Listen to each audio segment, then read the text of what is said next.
Be blessed, folks. Ladies and gentlemen, I've been sounding this alarm forever. Okay? You parents of black and brown kids, you better hold them tight and pray.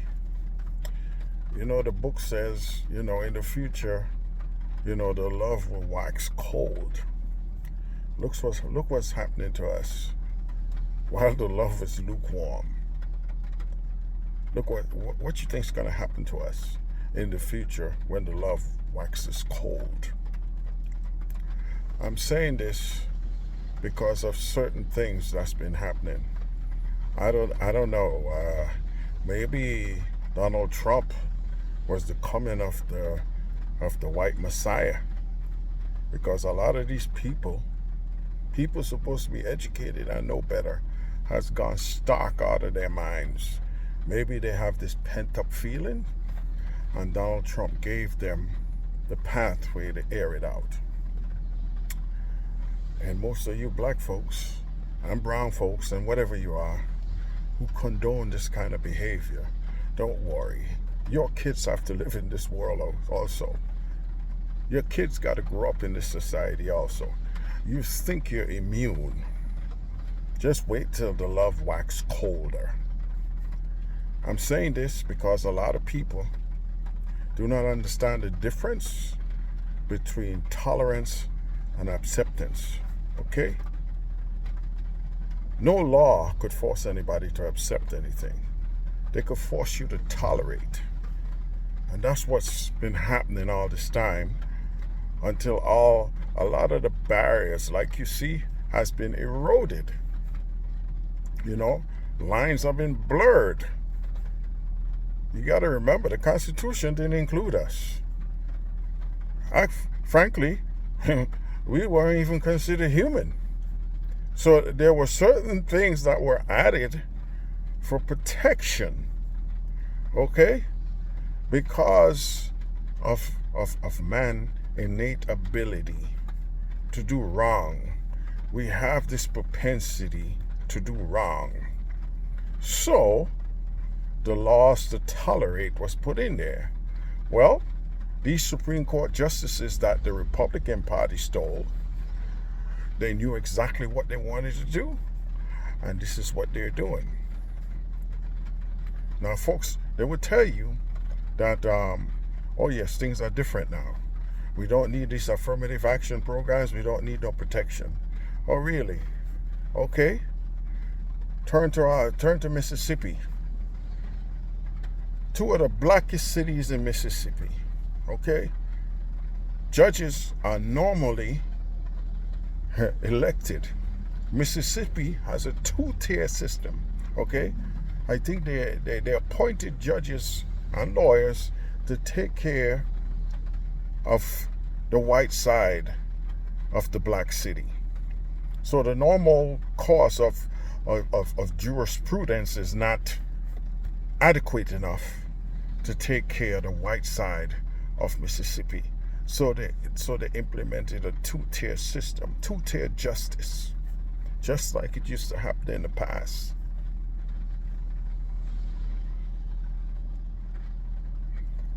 And you guys are looking at this like it's benign, it's okay. It's not okay. You just said that we don't need affirmative action. So why are we having two-tier justice systems, which is probably constitutionally is wrong? Because I think the NAACP has already sued on the behalf of the citizens of Jackson and Hines, because they've been singled out and been treated differently. So I want to see how the Mullers handle this case. I am curious to see. Maybe they would never really visit it like they do with qualified immunity. You want to see Clarence Thomas beat Usain Bolt? Put qualified immunity on a docket. He will smoke Usain Bolt. Just put it on a docket. Anyhow, this insanity, unfortunately, is just the beginning. Just look at it. The most marginalized people have been singled out. Does this sound familiar to you? I keep saying a white nationalist is just a Nazi in stilettos or Ferragamo shoes.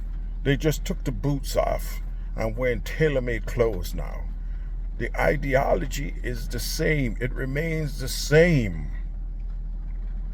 You remember that kid who went up and shoot up Black Buffalo, the grocery store? Guess what? He was steeped into replacement theory. Now, that wasn't even didn't originate from here. It originated in France. But some racist guy wrote about maybe the Muslim population and whatever over there, and these racists picked up on it. This guy went over to a grocery store with that crap in his head, amongst others, and blew away people. And these cops allow him to surrender, I believe. I think he was one of them that surrendered. The guy who went and killed those people in the church, they allow him to surrender. But yet, I'm looking at Derek Diaz doing nothing wrong, killed for sitting in his vehicle. This is the kind of nonsense that goes on in this country. And you guys will sit up and listen to Candace Owen and all these Tim Scott and all these clowns, man. Those people are not Moses. Okay? We need more Moses. We need a person like Colonel West who will speak the truth. We don't need no Judas in our ranks. We need Moses. We need somebody who will stand up for something that, when it's not right, hey, it's not right. Clarence Thomas and Candace Owen, they would go take away that whip from the Egyptian and say, okay, this is how you whip them. You know what? Make them bleed. This is a Candace Owen. This is a Clarence Thomas. We don't need those people in our ranks, man. We got enough trouble. We got enough. We don't need those people. We need problem solvers, not those people. You sit up there and talk about, these Nazis talk about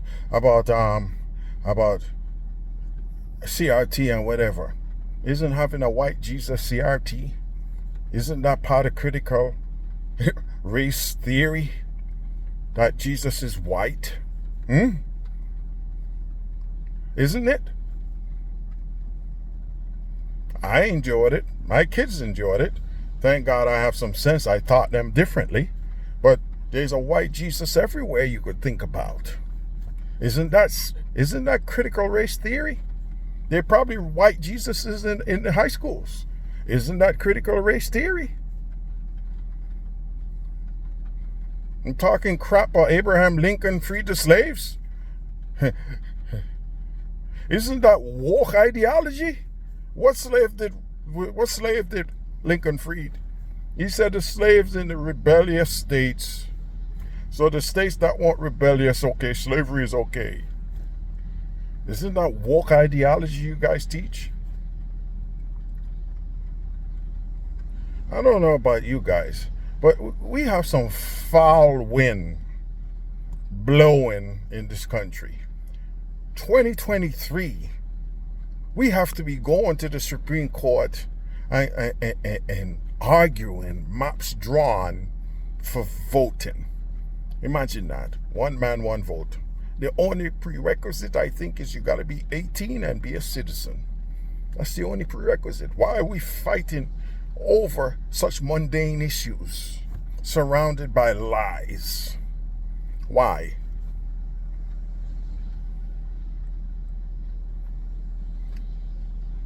This air that we breathe in is sick.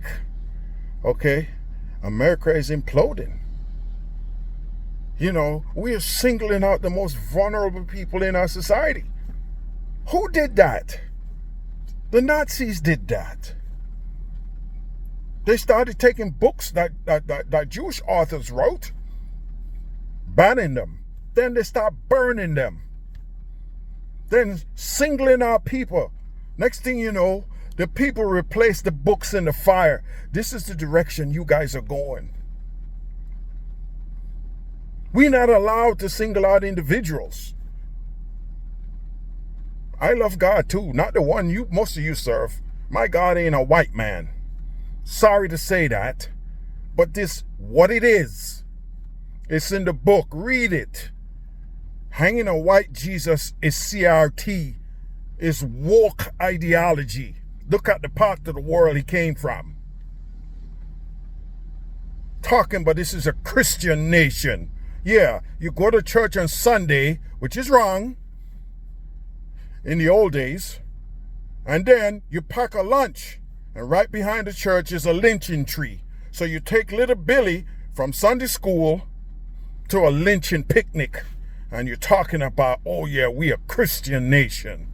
Look, little Billy, eat your sandwich while a black man dangles on the tree. But we a Christian nation. Please, you guys have no morals, man. No morals to accuse anybody of anything.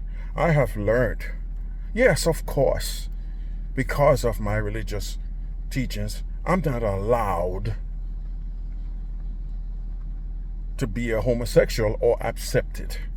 But it falls under the same criteria as lying, adultery, fornication, coveting your neighbor's wife, property, all of those things. You just don't single out one. You have to object to all.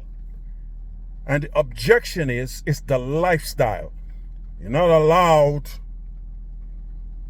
to throw away the individual. You have to give that individual a chance to change. You don't single out individuals. You single out the lifestyle.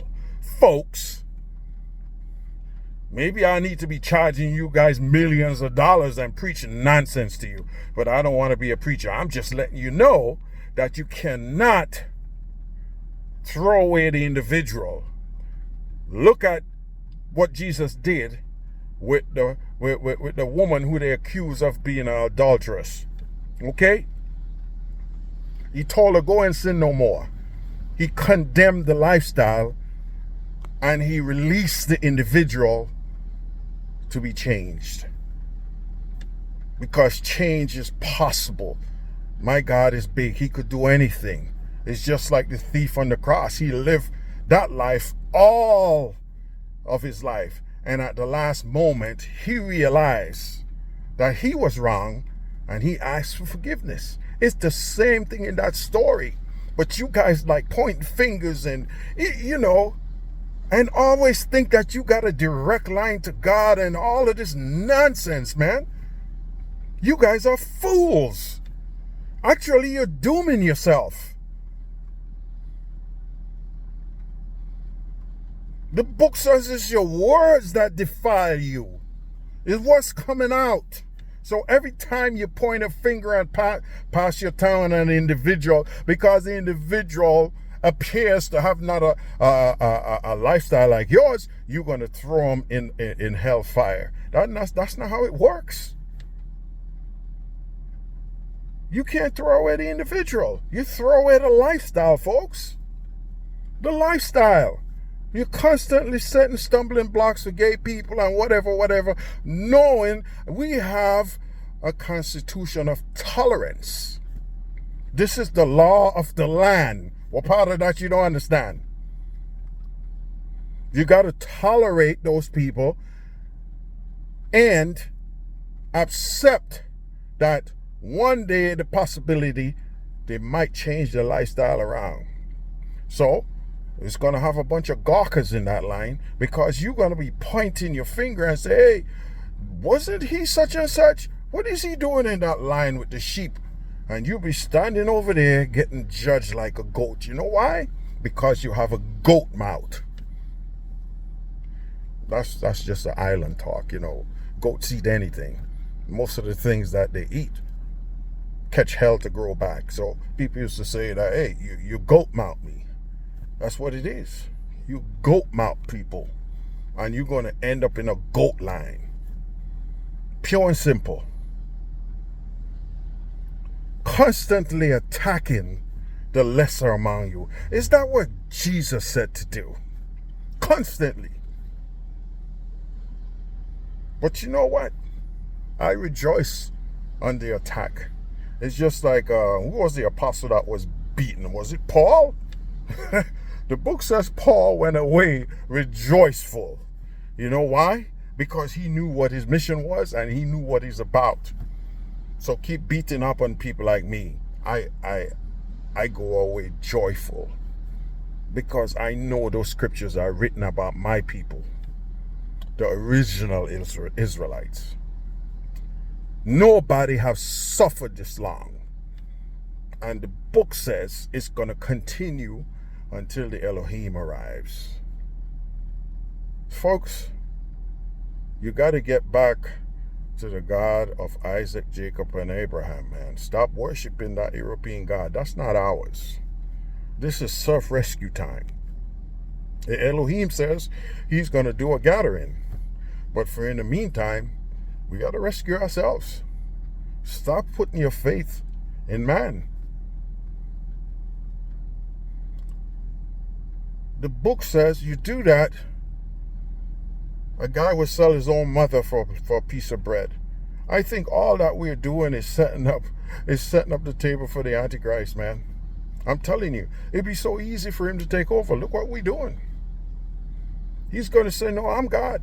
You don't worry about no other God. You see that book over there? Don't worry about it. I'm the book. Ban this, ban that. Yeah, this is what you guys are doing. You have opened up Pandora's box. You know? I listened to this stupid woman talking about having the 10 Commandments put in the schools. Okay, I'll go for that. You know? Although it says we cannot support any kind of religion, you want the 10 Commandments put up there. Suppose a Muslim child parent wants to share a law put right next to the 10 Commandments. You're going to object to that, right? This is the stupidity that proliferates our life every day. But all of these things belongs to Caesar. We got to keep our eyes on the prize, man. We got to keep it on the prize. Stress is one of our biggest killers. You hear me? We got to keep our eyes on the prize. Keep our eyes on God. Don't worry about what's around us. You have faith, just like Job. He will put that fence around you and your family. Just have the faith. Stop looking at Joe Biden. Stop looking at Kamala Harris. Stop looking at Ron DeSantis, Donald Trump. They can't help us. These curses have to run their course. Trust me.